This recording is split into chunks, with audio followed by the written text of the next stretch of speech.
Scotty. Thank you. My partner is Scotty Reese Moniz.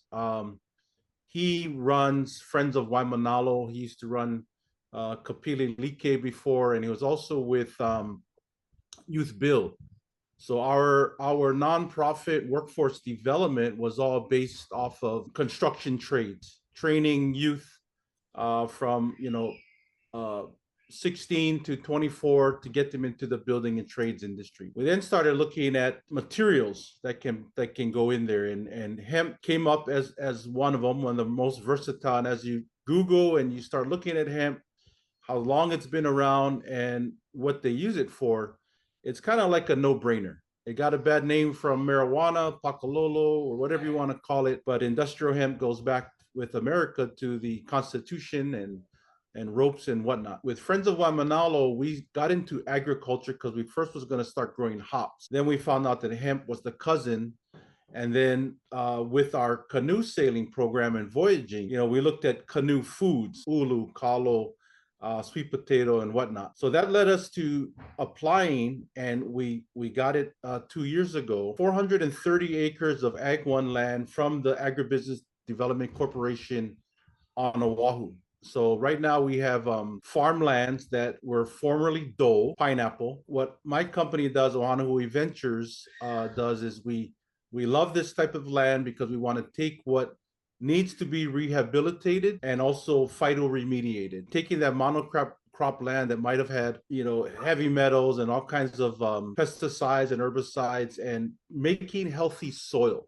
And that's where we started, was looking at the soil of Hawaii and regenerating it. And hemp was the number one and the most inexpensive way to do it. But looking at what needs to happen for farmers is with any farmers, I'm not talking about gardeners, I'm talking about farmers, commercial side. Before you put a seed in the ground, you want to make sure that that fruit or vegetable or product is going to be sold. You have to have a place to take that to. And same thing with hemp. So when we plant hemp, you need to see what it can be made into, or what can you use it for. Is there a buyer? Do you have processing to create that product? And there's a lot of people on here that's going to talk about that. Right now, my farm on Oahu, 5 acres, because we're basically, right now, that's where I came from. We're actually putting seed in the ground to grow a seed stock, to create a new genetics of hemp fiber seeds that eventually can be sold to our local farmers here in Hawaii and in the United States or around the world, that is made for growing fiber and herd and whatnot. So we want to export that out of Hawaii. We're looking for exporting.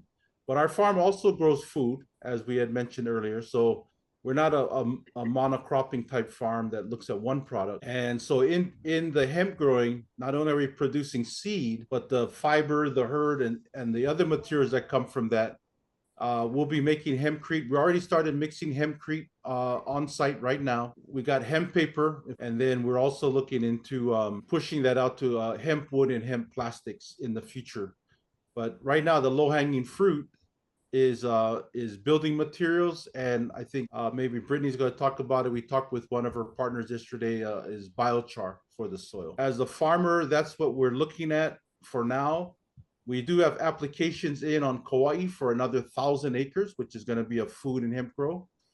We were offered land from Kamehameha Schools and also Mahi Pono on Maui to do a hemp operation. But, like I said, we have to have the end product ready, or where it's going to go, and building up our equipment and educating our farmers is key. Thank you, Scotty. Much appreciated. Next, we have Brittany, who will be able to speak a little bit as to now from the farm that would take us into the processing facility. Perfect. All right. So I'm Brittany. I'm with Hemp Alta. I'm the general manager at Hemp Alta. We're an industrial hemp processor in Canada. We are also pioneering the hemp carbon credit space across the globe. And we do have a unique business model that we have been contemplating bringing to the state of Hawaii. So our business model starts with the farmer. The farmer would plant the hemp and they would earn carbon credits for growing the hemp. Earlier this year, we took controlling interest in a program called the Hemp Carbon Standard, which is the only financial incentive program in the world that can reward industrial hemp farmers for their sustainable carbon farming journey.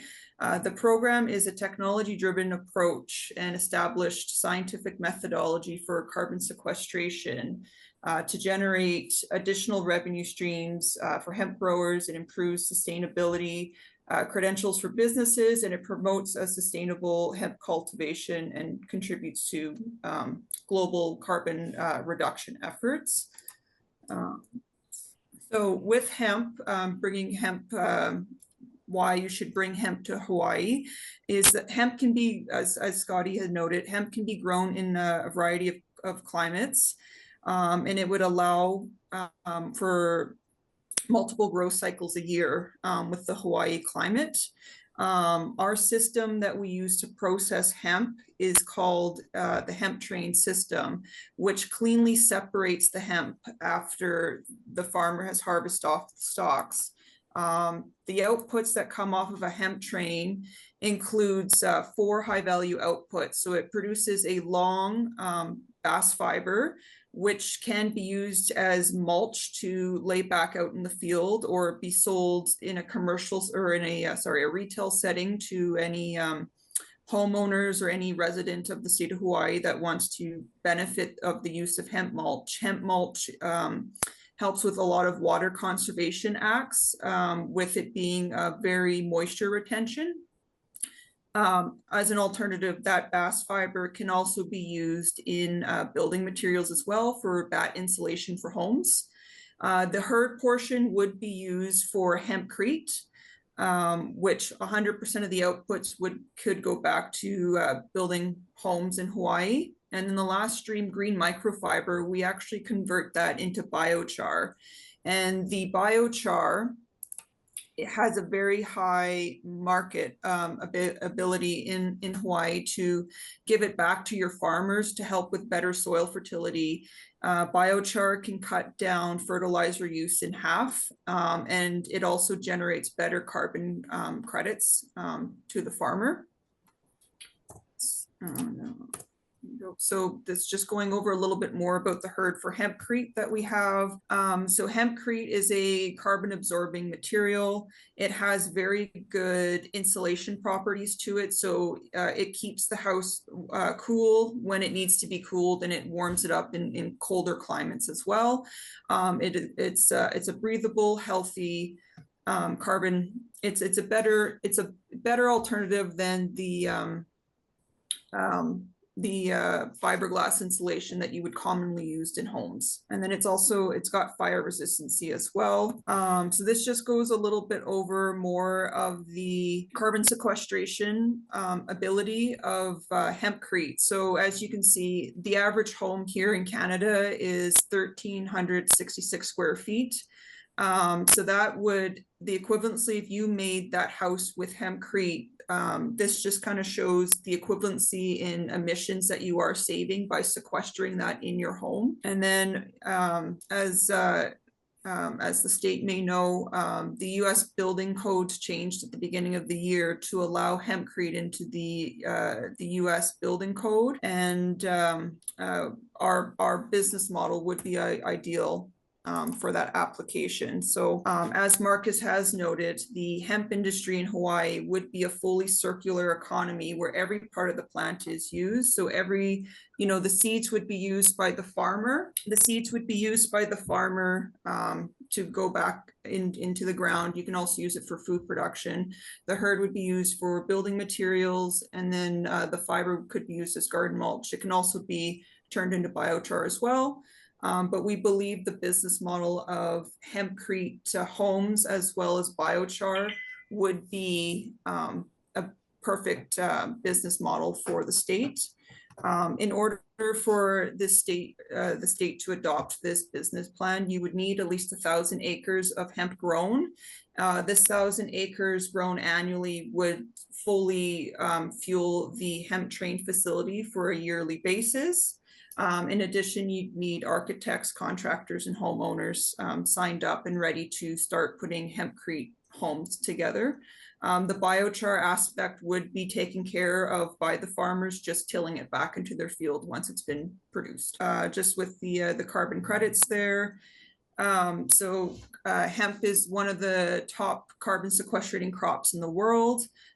So with our carbon credit program, the farmer would earn a credit called the regenerative ag credit just off of the growing of the hemp. In addition to that value of that credit would grow with the use of hempcrete and biochar on the state as well. Hey, aloha everyone. My name is River Young. I've been in the hemp industry for about 10 years now. I founded and ran the first certified organic hemp farm in the state of Hawaii. And then we established the first USDA organic certified processing center for the hemp extracts in the state of Hawaii. Yeah, so this is what we accomplished on a 6-acre grow.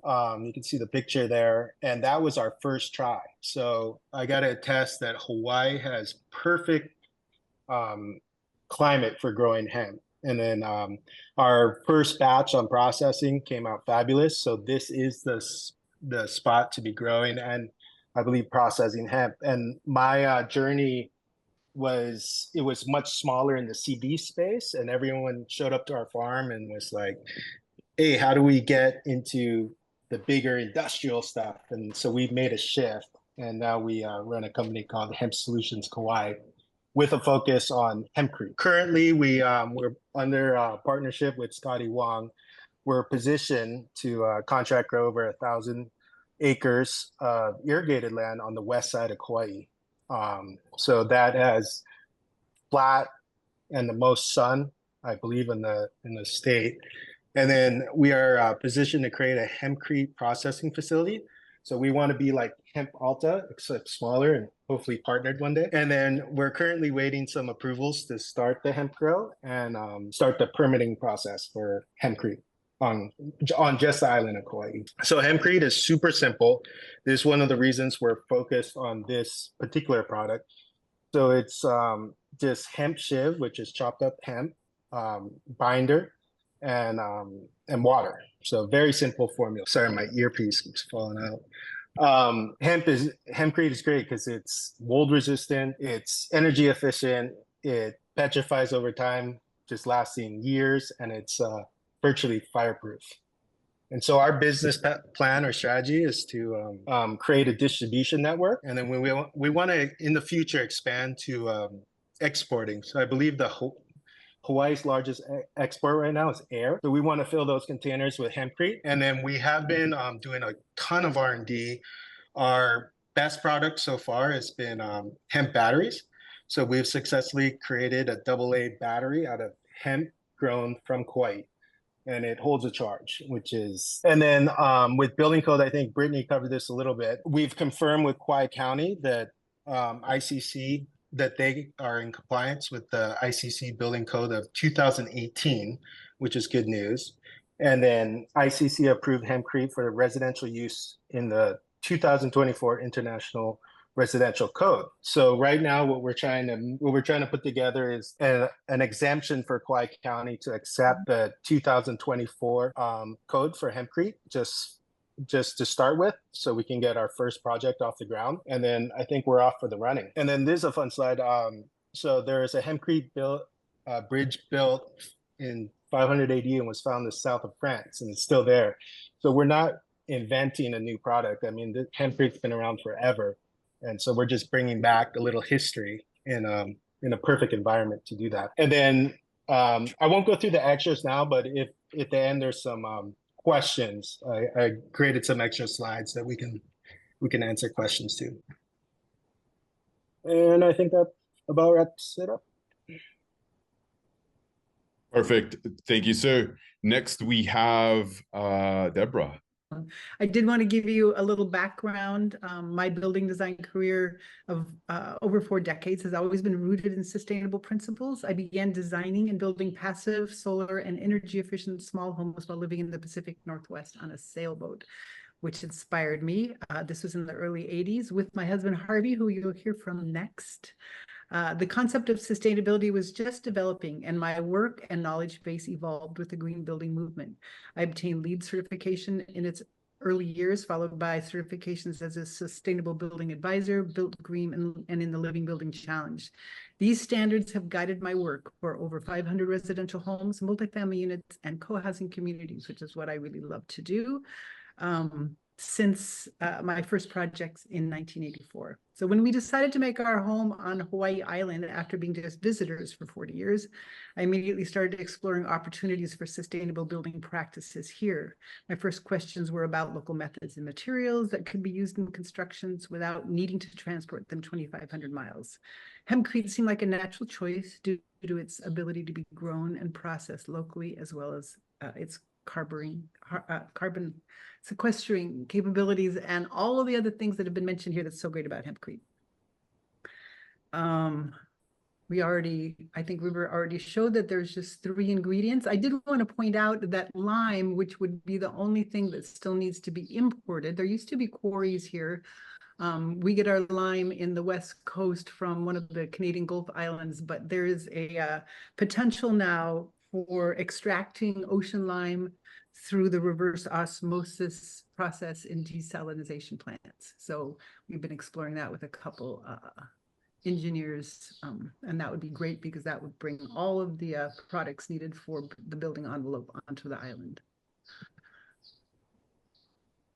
River briefly showed this wall assembly, and I wanted to point out on this, on the left side, you see the traditional wall assembly, lots of layers, lots of potential for chemicals, glues. Now, Washington State has the most extensive and stringent energy codes in the country. We now have to have continuous exterior insulation on top of all the layers that you see there on the left. And while I'm a big supporter of our energy codes, I also know that there's so much potential for leaks, air infiltration, rot and moisture as we get leaks. And one of the reasons I love working with hemp walls is that that's all you get. You get the hemp with a lime finish and you're done. It breathes, it doesn't promote mold. I'll show you on the next slide that I had a project that we had to have no chemicals in the home. Well, actually, I'm missing it. Oh, no, this is right. I wanted to touch briefly on the different processes for building with hemp. You'll see on the upper left, the mixing of the hurd with the lime binder in the water. Typically you build in place by putting these batters up that you'll see on the upper right and packing down the hemp within that. As River mentioned, we can do hemp block. I was partnering with River on a project that he got approval for on Kauai Island for 6 hemp homes, which is going to be really exciting. Spraying is also a good way to do it. And hang on, I'm just going to pull up my notes because there's something else I wanted to say here. I'm not showing this yet on this slide because I want to touch on it further, but what I'm really passionate about now, having tried all of these methods, is actually doing panelized construction. And I'll tell you why in a future slide. I was asked to help with the design and permitting of the Highland Hemp House. And you see this when you Google hemp homes, this home pops up quite a bit. I was really excited to be part of the team because it ticked all the boxes for sustainable designs, from its capacity to draw down carbon to being energy efficient. But this was before industrial hemp was legalized in the United States.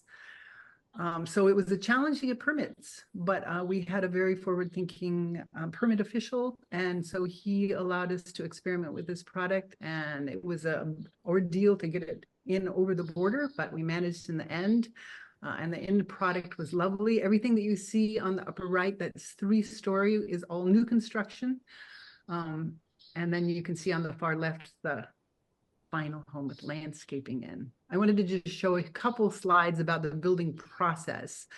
You can see the bags of hurd in the 2 left slides that are waiting to be mixed. You can see the batters that are going up on the upper right, that they form the walls in 4-foot increments.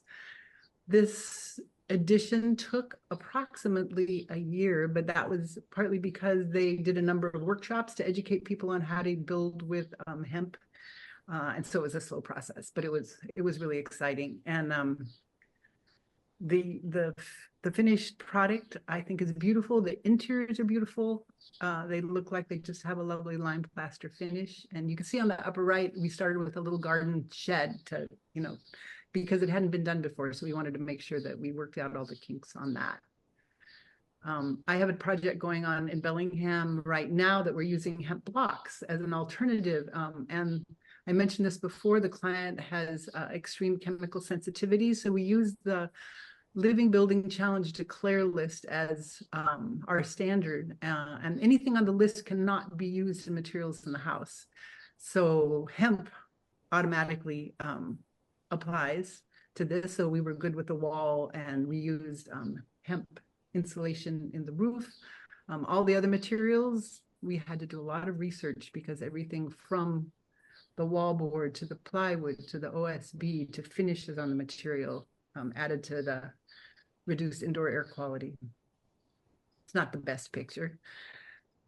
I was really excited last year to be asked to participate in working with the Gitxsan tribe. They're up in BC. They're one of the Coast Salish, and they were committed to a vision that would leave their old growth trees on their tribal land in the ground where they're doing the most good at sequestering carbon. And they wanted to build their community healthy and sustainable homes utilizing hemp line construction. So their proposal included growing, processing the hemp, and also establishing a trade school where they would train their tribal members in this construction method. The photo on the left shows some of the traditional structures in their area, and to the right was a proposed residence or community hall mirroring the style of their traditional longhouse. They're still working on getting funding for this, but it was such a pleasure to work with them, and I felt like so much of what they were doing really applies to Hawaii as well. These were the home models that we came up with. On the far left is the smallest at a little under 500 square feet, single story. The middle one had a steeper pitch roof, so this allowed for some bedrooms on the upper level, and that was 896 square feet. And then you'll see on the far right, we had a module that would add on to the rear for that. And we put pretty careful pricing together on this, and that middle model came in right around 200,000, so a little more than $200 a square foot for the house, which I think meets the sustainability or the affordable housing standards here on the island. These are the panels that I was talking about that I'm partnering with a hemp builder out of BC to create panels that are easier to install. I think Brittany used the same slide maybe in her presentation because it's beautiful, and you can see that even if you leave the hemp unfinished, it's a gorgeous interior look. Most people end up putting a lime finish on them. The beauty of the panels, hang on, I'm just scrolling through my slides here. I mean, so the panels that we're developing can have integrated engineering, which is a big question in Hawaii because we're in the highest earthquake zone on the planet, and we get high winds as well. So they would have steel reinforcing within them, so we don't have to have additional lateral or gravity support. And I've been consulting also with Danny DeJarlis. Some of you may know about him. He's with the Lower Sioux tribe in Minnesota, and he's been building homes, hemp homes for his tribe with community members for I don't know how long now, but he's got a lot of experience. And so he told me that if they were pouring in place, it took 6 weeks to pour the walls for an average size home. Then these were all the same. I think they were 1,200 square feet. It took 3 days to spray the same walls and 6 hours to install panels. So that's why I'm so excited about the aspect of using panels, because there's less labor, which makes it more affordable. There's more consistent quality in the walls. And I think it's going to be a really exciting way to build. I wanted to also show that with these homes, they're built to be portable. So we can move them to the site. Therefore, we use less concrete because we're using pin piles for their foundations, and also less impact on the site in excavation. The circular economy has already been discussed. I put together some slides too, but I just wanted to say that creating a circular economy is such an important concept, and one that traditional Hawaiians already understood within their Ahapua'a communities. We can learn so much from their inherent wisdom as they practice sustainability long before it was a concept.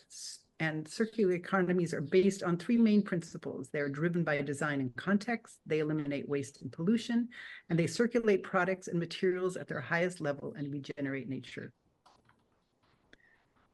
So this is similar to what Marcus had. And then I overlaid the homes that I was doing for the Gitxsan tribe on a Hawaii background.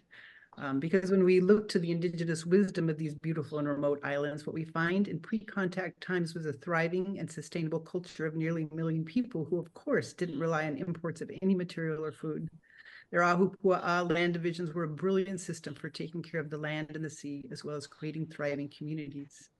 Indigenous wisdom teaches us to learn from the past with nature-based solutions while looking to the future with the knowledge that decisions we're making today will impact the future generations. Affordable, sustainable, and healthy homes can be part of the solution to our climate crisis, and it is our kuleana to the land and people who call these beautiful and remote islands their home to shift the bar towards a more sustainable future. I believe this can be accomplished by embracing the practice of building island-grown homes with local materials, which also contributes to a circular economy that is the very foundation of indigenous cultures. The success of anything is really based on the support of the community. The community is the biggest, is the backbone to all of this at the end of the day. And so starting from the farms, the farmers, the land, acquiring the land, the remediation of the land, I believe that this is the first phase of just the project. Second phase, processing facility, getting the facility on island. Whichever island would support it the most, I believe we'd start there. Ideally, all islands would have their own facility, so then it could stay within the islands, the processing and the industry, right? Because at the end of the day, this is really what is happening here, is the rise of an industry that, well, I don't know if what the perception might be on that, but I believe it is an industry that's going to flourish and be very successful here at all levels.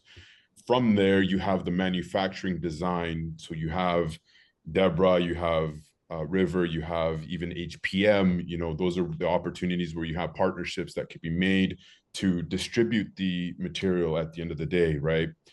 The partnerships too, as well, with the building, construction, education portion is the next layer, the fourth phase to all of this, where we gotta pretty much bring those who are interested, those who want to make the change or help with the change, also influence the change, right? Because I think the building portion of it, River and Deborah have both mentioned this already. It's the adoption of the ICC standards and being open-minded to using the material, to showing the proof of concept for it. And then at the very end of the last phase is the regenerative portion that this will create. There's been a lot of work out here in Hawaii on dole plantation lands, that you just name it, briar over on the west side of Kauai. So the soils need a lot of remediation, and this is an opportunity to put in that work to make those lands be used for something else instead of just testing for whatever reasons, or just one crop being grown entirely on that land. So this is how it kind of gets to. And so where we go from here, project home, pilot home, build the home and walk in it, show it to everybody, expand from there at that particular point. There's a challenge that everybody has already identified, but there is also a solution. And with that solution, sometimes it's just not one person, it's not one group, it's a collective. And I think that Daryl mentioned this too as well, is that the bigger the voice is, the more interest, the more that you create around it, and it just ripples along the way. Thank you, Marcus and the whole team. Great presentation, a lot of awesome information.